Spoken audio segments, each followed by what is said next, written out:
This is where we start the investiture portion of this ceremony. And so we will start with Michael Matsuda coming up and letting you know the significance of the apron. I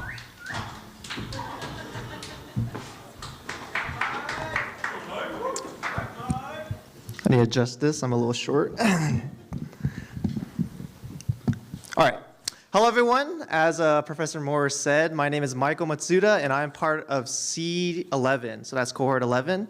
So if you've been keeping up with the program, you may have noticed this next section is called the apron ceremony. What is that? You know, when I first came here, I was like, aprons? Why are we getting aprons? Well, for the first 2 years of the program, students are given aprons during Capstone. And you may be surprised to find out that this tradition is actually long-rooted in our program. When cohort 1 was moving into their second year of the program and cohort 2 was coming in, cohort 1 thought it would be a good idea or a little nice gesture to give the new cohort something useful. And they chose the apron. But why? Why the apron? Well, let's get the obvious out of the way. It protects your clothes. You know, that's the obvious. You wear an apron because you're preventing your clothes from getting dirty. And in our program, it's messy. And I mean really messy. When we're working with plaster, grinding carbon fiber, or foams, it gets everywhere, and I mean everywhere. You know, those rooms are horrible. But I assure you that an apron is more than just a clothing that has practical use. It has a long history and is very symbolic. According to my research, aka a very intensive Wikipedia search, aprons have been around for a long time. There are accounts of wall paintings of aprons being used for ceremonial purposes in ancient Egypt. However, the more modern interpretation of what we call an apron today stems from the Middle Ages. During this time, people of various trades wore aprons for their work. You know, that's gardeners, artists, carpenters, various trades. Actually, tradesmen of this time were often referred to as apron men, each having a different style apron distinguishing what they did. The Renaissance brought about the beginnings of fashionable aprons, which leads us to the image of what we think of when we think of the word apron. And in the United States, the apron rose in popularity during the 50s after the war as a sign of domesticity and family. And this would later fall off as family dynamics changed, leading to how we see the apron today. It's not really popular. It's more of a uniform, or it's worn in the house as I quote from the Wall Street Journal, a retro chic fashion accessory. But it's still prominent. You know, you see it everywhere. Not everywhere, but you see it in certain places. So when I want to ask you a question. When you think of the word apron, what comes to mind? Is it serving, right? A kitchen? Yeah, it could be a waiter or waitress taking your order, or maybe that employee at Starbucks waiting you to finish your all too complicated drink order. Or maybe it's a Home Depot employee coming up to you because you look lost in that void of a warehouse. Whatever it may be, when you look at all the people who wear aprons, there's one thing in common. They are all people who are acting in service for those around them. And this trend continues within our field. As practitioners, we are serving our patients, whether it is, you know, internationally in Haiti or Ecuador, or it's, you know, where you're working in a clinic locally. Whatever it may be, we are literally doing what our school motto is, which is to make man whole. We are quite literally making man whole. We're giving them arms, we're giving them legs, and it's amazing what we can do with our work. So C11, C12, and H2, as you receive your aprons today, I want you to remember that they are not only practical for the work that you'll be doing in the lab, but they have a lot of history and meaning. Just like the tradespeople of the past, you should not forget that what you're doing is art. Put that artistic passion into your work. Use your hands to create. But I also want you to remember that apron is a reminder of your duty to serve your patients and everyone around you, and to do everything you can to make them whole. So when you receive your apron today, I want you to remember these things, to wear it humbly, but with pride. And remember that this apron is so much more than just a piece of cloth. Thank you.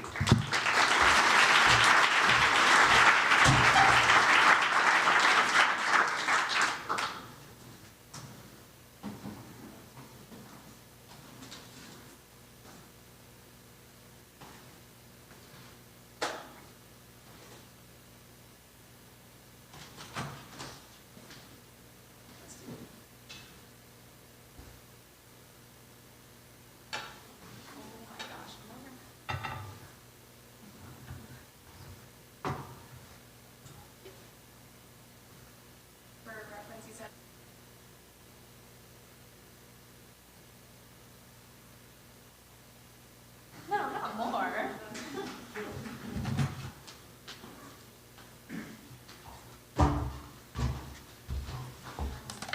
Okay.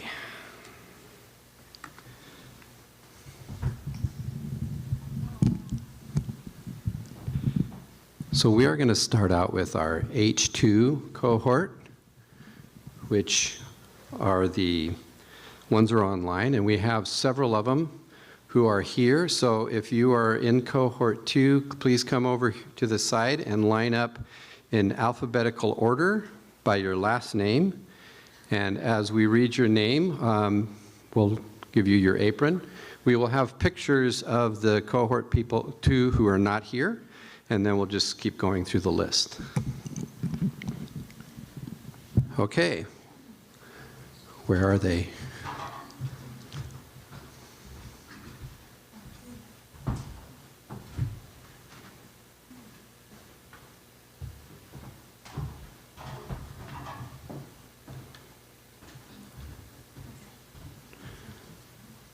Okay, so our first person, Anifred Aceron.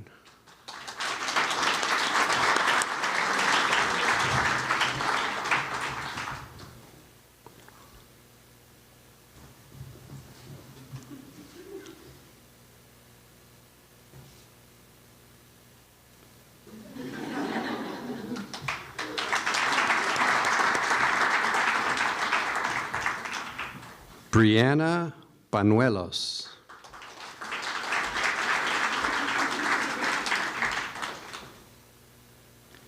Shannon Cleary. We have some pictures, some we don't.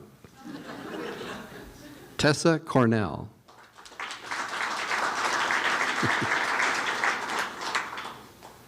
Veronica Dark.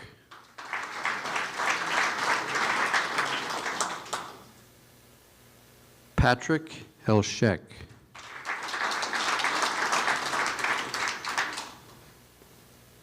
Micah Harris. Andrea Hughes. Elizabeth Johnson. Renetta Lloyd.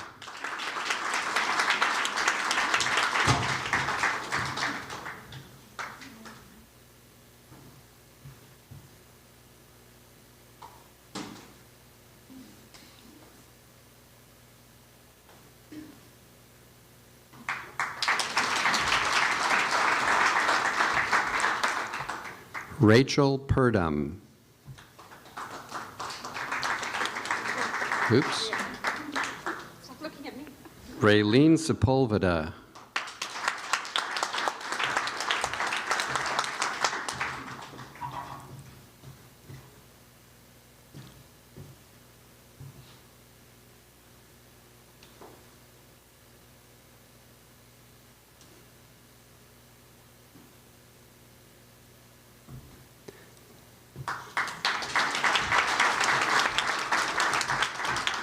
We'll go back to Evelyn Van Leuven. And last but not least, Nathan Wilch.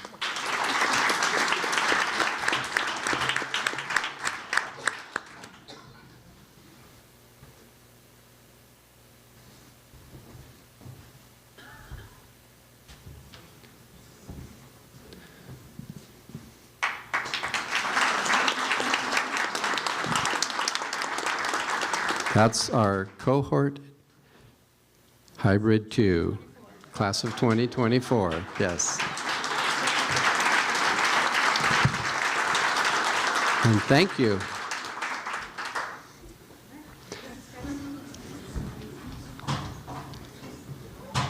Our next cohort is cohort 12.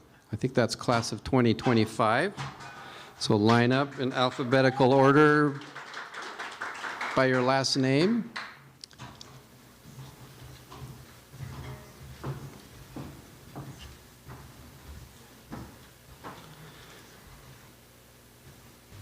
Caleb Almocera.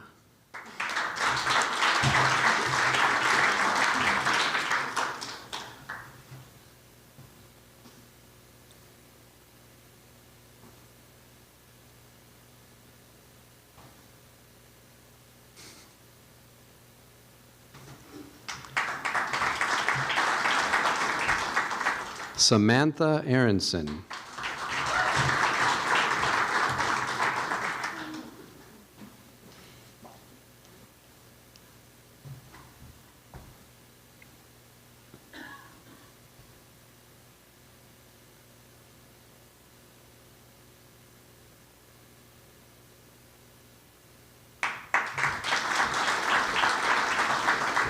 Joe Guzman.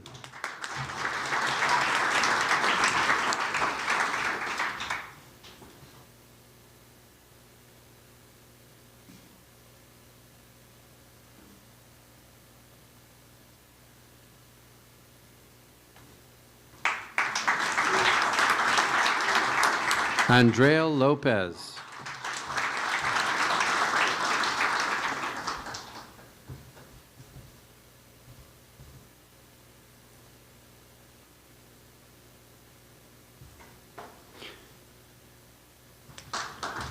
And Nathan Perez.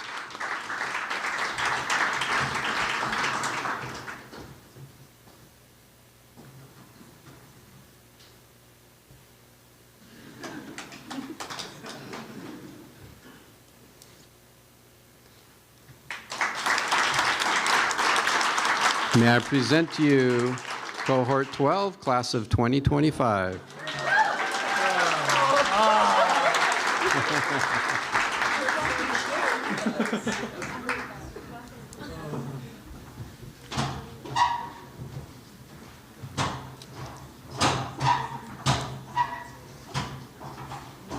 Cohort 11 knows what to do. Looks like we're missing a few.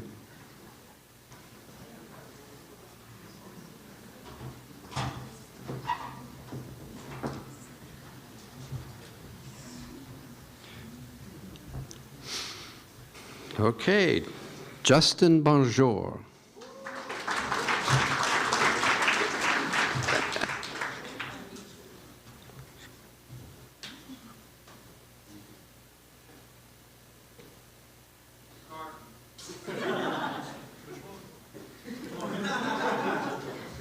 David Eppelheimer.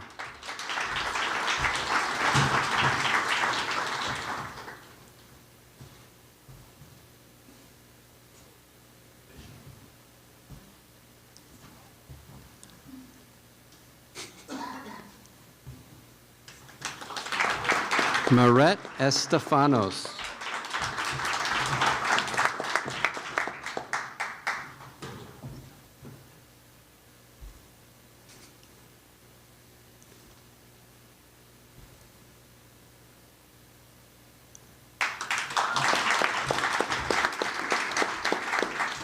Luis Hernandez.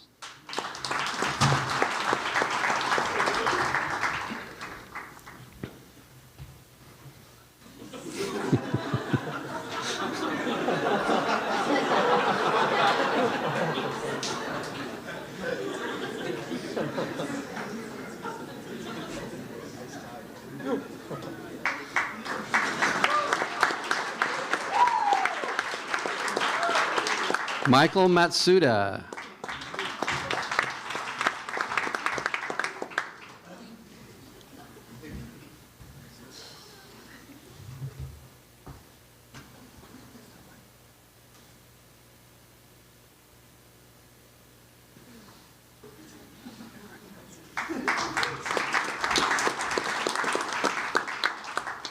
Andrew Navarro.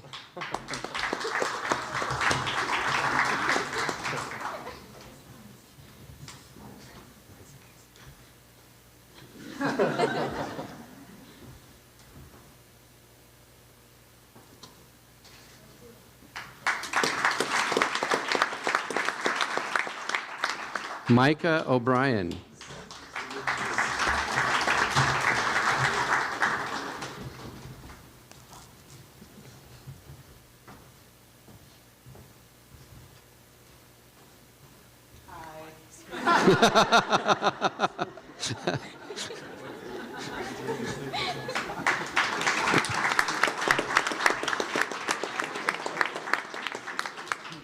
Nick Ostler. Nick is Nick. Alexi Pinilla.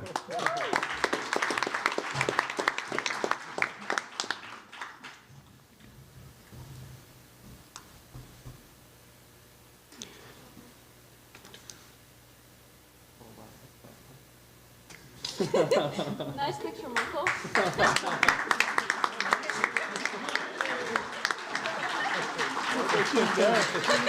So I present to you cohort 11, class of 2023.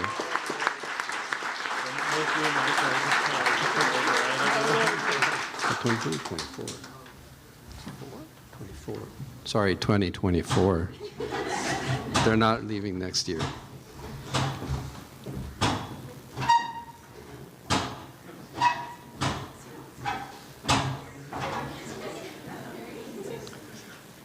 So we're going to take a little break from getting the aprons, and we're going to have Lena Bhatti come up and share with us the significance of the white coat.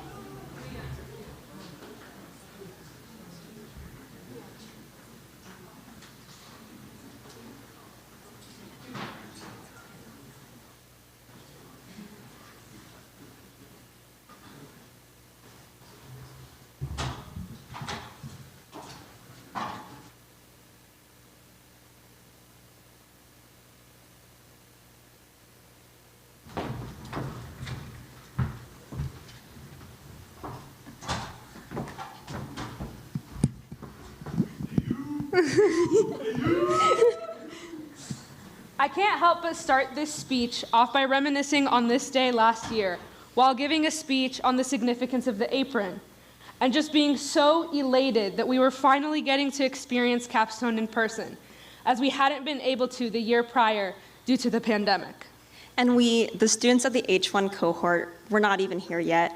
We were still Zooming away, completing the online portion of our program, and here we are now, near the end of our journey. In an ever-changing world with different seasons of spikes, variants galore, and so much more, we'd like to take a moment and just say what excitement we are filled with that we've been able to partake in the tradition of Capstone once more, and to thank each and everyone for being here. Friends, family, loved ones, all our beloved faculty and staff, and just everyone who has come to join the celebration of our achievements today.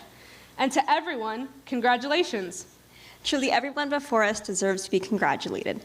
Each and every student, as we either prepare to graduate or celebrate hitting a new milestone in this journey, the faculty and staff that have successfully guided a new group of students to the end, and the loved ones that likely served as support systems so that us students are able to be here.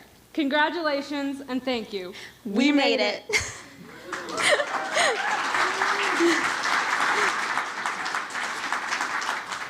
Since we have yet to introduce ourselves, my name is Marina Ayub, and I am the president of Cohort 10. And my name is Lena Bhatti, and I'm the president of Cohort H1. Today, we are here to talk about the significance of the white coat. At first glance, it is simply a white, very oddly fitting jacket. I think all of us students can attest to that we will be receiving as a celebration of our accomplishments. But truly, the white coat carries a great deal of symbolism with it. Upon just even a simple internet search of symbolism of a white coat, Google will tell you that the white coat is a symbol of caring, trust, and professionalism that we must earn from patients. For us in this niche world of O&P that not many people know about, the privilege of receiving and bearing this white coat is a symbol of the journey that we have been through to get to this point. You have heard a little bit of a reflection of our experience as C10 from Basil already, but truly, over the last 2.5 years, and to make it to today, we have been through so much. Many battles have been fought, silently or vocally, by us to get to this point. The definition of blood, sweat, and tears is to be taken quite literally in this field. More blood than is probably necessary, enough sweat, and too many tears have been experienced to get here. And as we have gone through all of this, we've done so as a family. The cohort before us had a motto of Ohana, which means family, and family means no one is left behind or forgotten. We have truly carried the spirit of Ohana with us throughout our time here. Every great family is dysfunctional at times, and as a dysfunctional family of 11, we have made it to the end. As the president of this group of 11, who I must thank for allowing me to serve and be the team mom of, I can genuinely say we came here as individuals, but grew into a familial group with a great spirit and true bond. And I must also thank each and every one of you for that.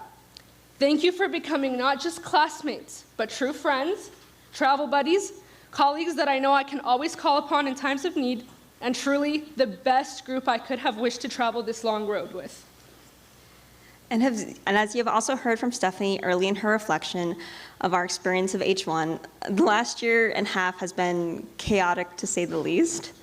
Being the first hybrid cohort has come with its many struggles and not knowing how things are supposed to go exactly, and not having a cohort above us to set an example for us to follow. We had to chart a path for all future hybrids, and though a great honor, it is no small feat. We spent the first year fostering connections with each other through screens and sitting through lecture after lecture after lecture.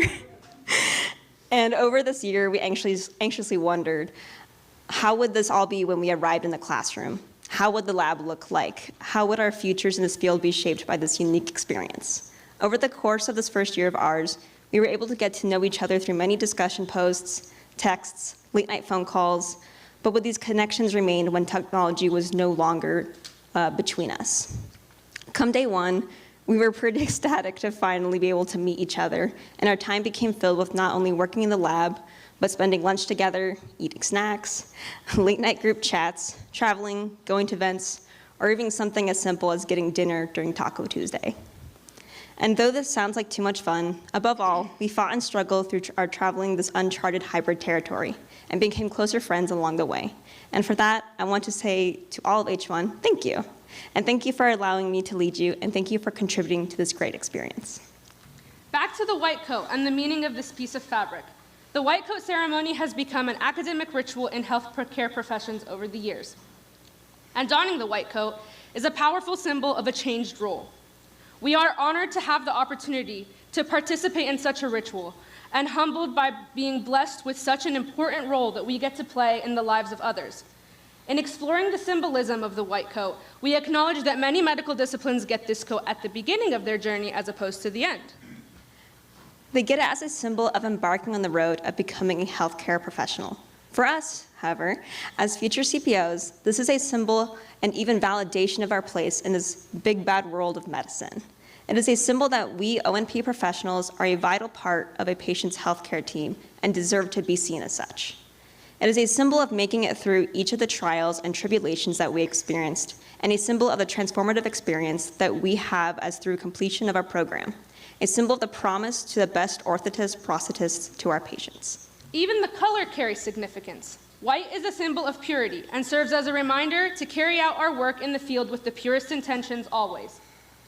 It is a reminder to purely do all that is in our power for the sake of our patients, and it is a reminder to continuously strive for excellence and to work towards making man whole each and every day. As our white coat ceremony is about to begin, there is a flood of different emotions to be felt. I stand here so incredibly proud of my classmates and I, and though this is a bittersweet moment that takes us closer to the day that we part ways, I cannot help but be thrilled for each of the bright futures that we have ahead of us. And I stand here so delighted to be here with my classmates for making it this far in the program.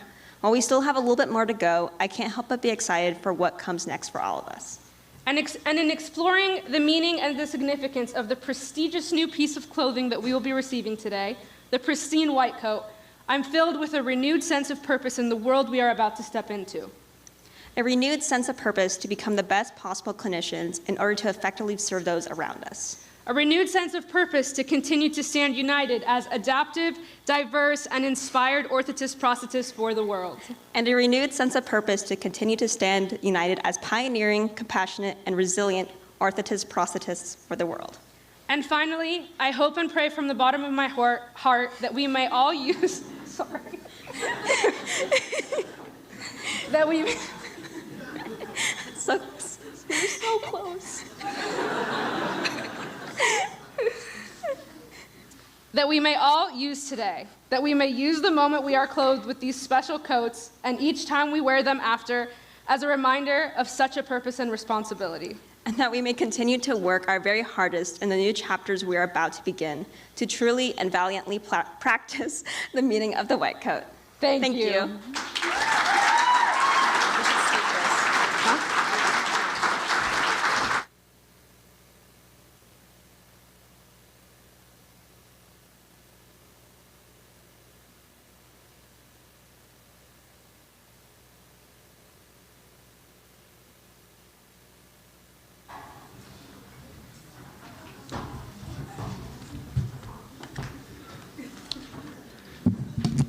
Thank you, Lena and Marina, for being such an example of teamwork and working together to present that.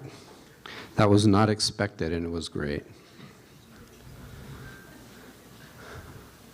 Start. Wait. Okay, we'll start with Hybrid 1. Stephanie Badra.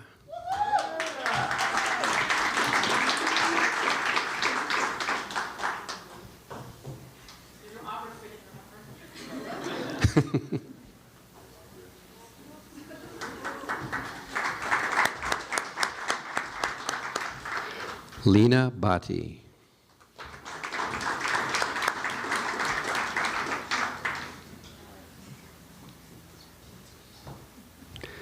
Janet Garcia. Michelle.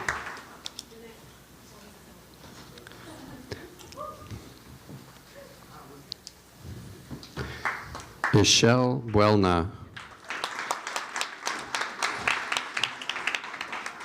That was my bad.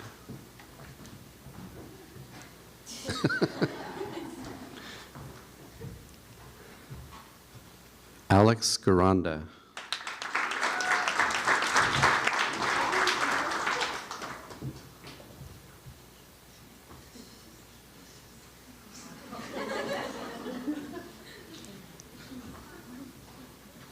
Stacy Imoto.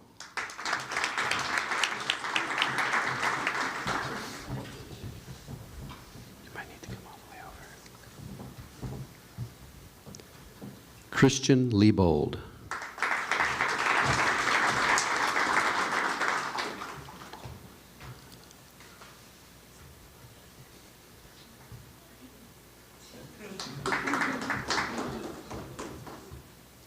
Matthew Munoz.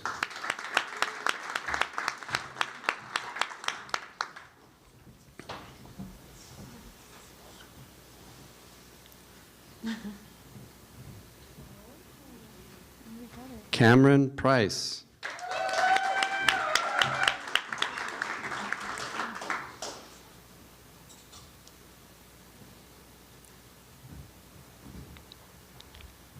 Alana Rosado.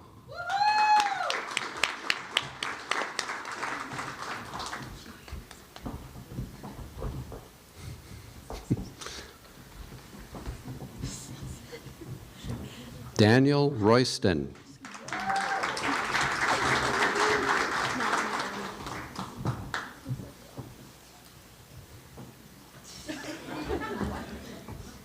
Maria Fernanda Molina Segal.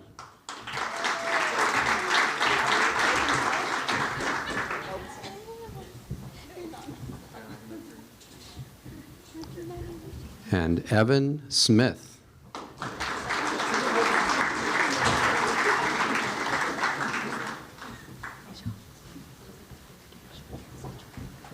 May I present to you Hybrid 1, class of 2023.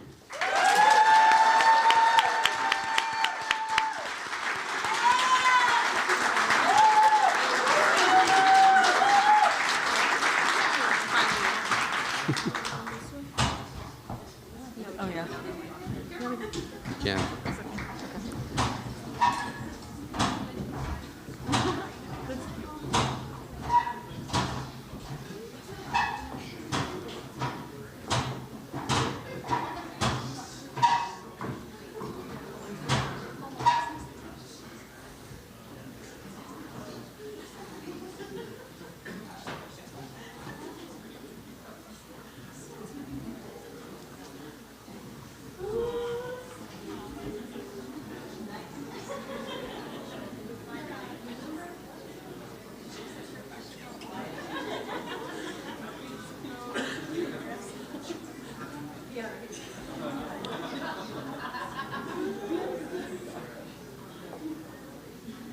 Okay.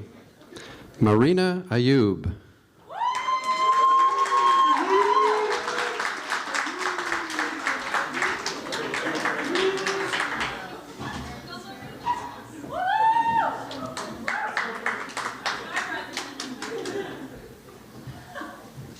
Michael Barris LeMay.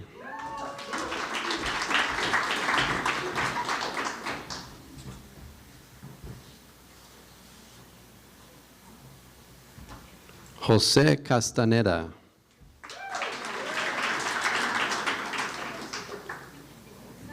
Luis Sendejas.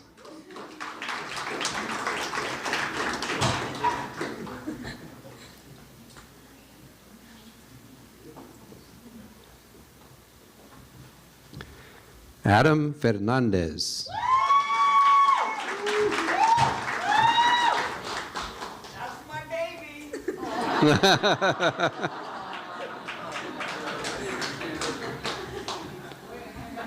Cade Hollingshead.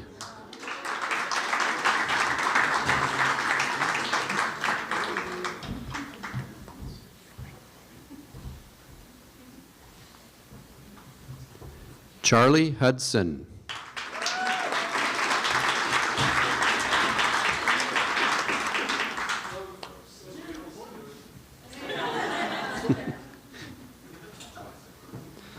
Basil Mufara.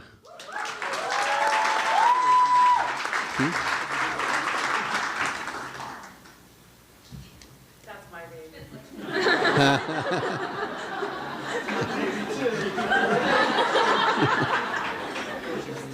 Sarah Rojek.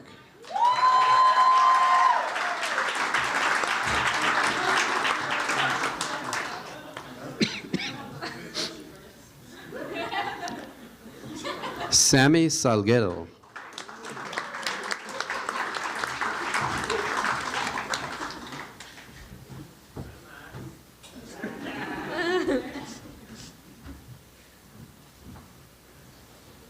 Shamari Sterling.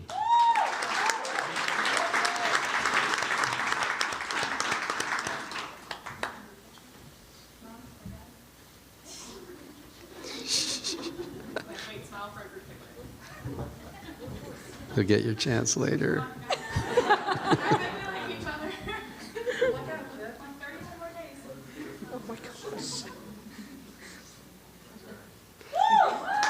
Class of Cohort 10, 2023. Thank you.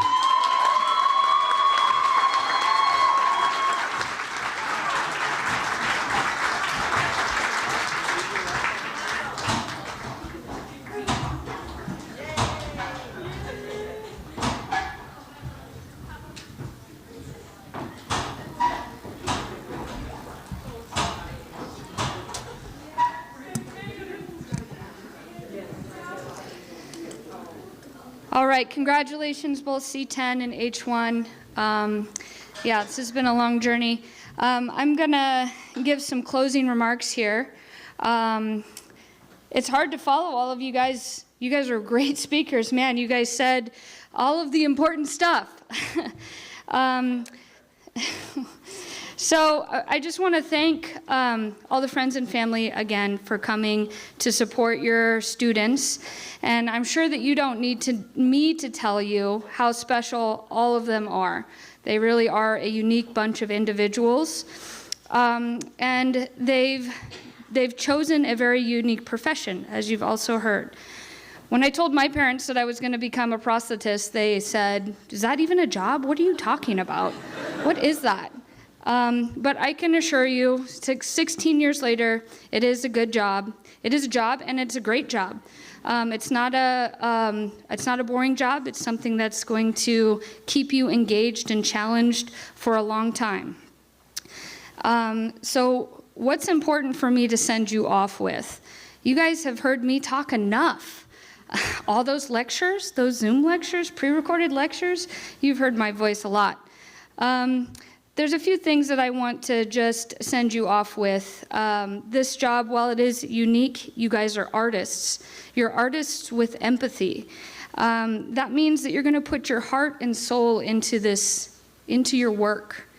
That work is not always appreciated the way that, as much as you put all of your energy into it, your love and artistry and craftsmanship into that work. So what I want to remind you of when things feel overwhelming out there in the field, when you're being challenged and you have pressure on you from all directions, is just to remember why you chose this profession and stay focused on your patient care. Stay focused on the things that you can control. Try to remain a positive force for the things that are within your reach.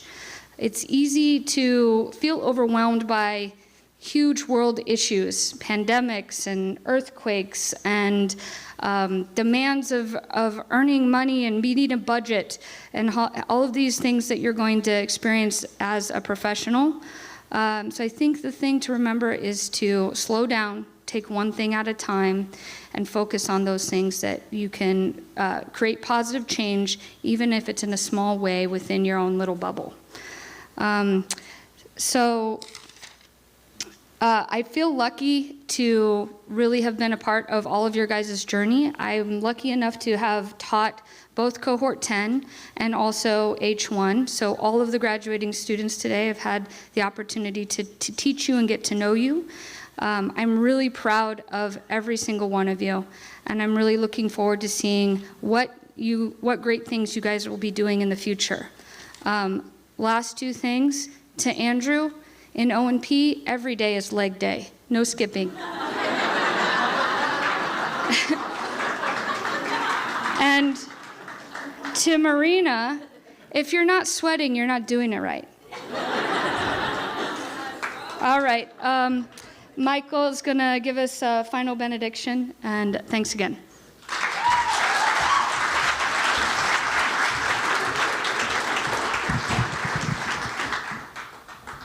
So we bow our heads. God, we have had a great day to celebrate these students, their research accomplishments, the service they've done in the community and the world, the learning they've done with the patient models. We thank you for each of their families who have sacrificed their whole lives to get them to this place. Thank you for the faculty who have sweated, cajoled, some instances pushed them forward. Give us all further celebrations of these students as we go forward. May we all have safe journeys home. In Jesus' name, amen.